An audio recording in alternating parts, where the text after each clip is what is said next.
గియాననే civils కొట్టింది.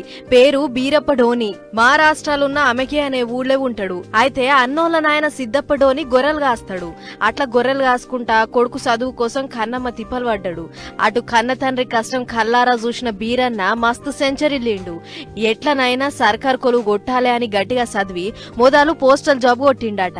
అయితే గీ postal job అన్నకు అంత తుర్తి అనిపించలేదట. ఎందుకంటే వాళ్ళన్న ఆర్మీలో కొలువు చేస్తుండట. అందుకే అన్న లెక్క నేను కూడా ఏ ఆర్మీ ఆఫీసరో పోలీస్ ఆఫీసరో కావాలి అని చెప్పి వచ్చిన పోస్టల్ జాబ్ బంద్ పెట్టి మళ్ళా చదువుడు షురూ చేసిండట.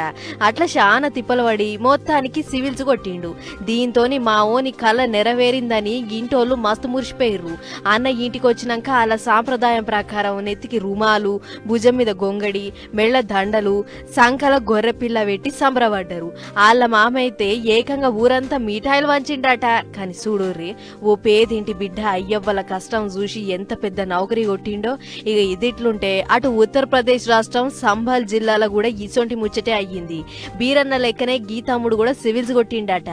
నాయన ఛాయ్ దుకాణం నడుపుకుంటా చదివిపిస్తే అయ్య వాళ్ళ కష్టం తమ్ముని రాతే మార్చేసింది.